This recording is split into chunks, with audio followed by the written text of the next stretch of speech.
آج ہم بات کرتے ہیں روزہ کے بارے میں، کن چیزوں سے روزہ ٹوٹ جاتا ہے۔ رمضان کے روزہ کو یاد رکھتے ہوئے بغیر عذر شریکے کچھ کھانے پینے، اسی طرح باقاعدہ صحبت کرنے سے روزہ ٹوٹ جاتا ہے۔ روزہ کی قضا کے ساتھ روزہ کا کفارہ بھی ادا کرنا ہوگا۔ شرعی عذر مثلاً سخت بیماری کی وجہ سے کچھ کھا پی لیا تو روزہ ٹوٹ گیا، لیکن صرف روزہ کی قضا واجب ہوگی۔ عورت کو حیض یا نفاس کا خون آنے سے روزہ ٹوٹ جاتا ہے، لیکن روزہ کی قضا واجب ہوگی۔ اگر بحالت روزہ دانت یا داڑھ نکلوائی اور اس سے خون نکل کر حلقہ کے اندر چلا گیا تو روزہ ٹوٹ گیا، لیکن صرف روزہ کی قضا واجب ہوگی۔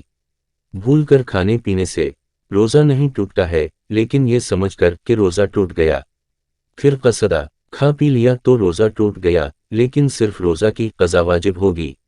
رمضان کے علاوہ کوئی مسنون یا نفلی روزہ رکھنے کے بعد قصدہ روزہ توڑنے سے صرف قضا واجب ہوگی، کفارہ نہیں۔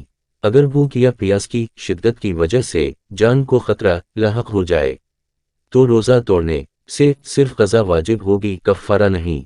روزہ کی حالت میں کان یا ناک میں دوا نہیں ڈالنی چاہیے، کیونکہ ناک و کان کا براہ راست حلقہ سے تعلق ہونے کی وجہ سے اس سے اکثر اوقات روزہ ٹوٹ جاتا ہے۔ البتہ آنکھ میں سرما لگانے اور دوا ڈالنے سے روزہ نہیں ٹوٹتا۔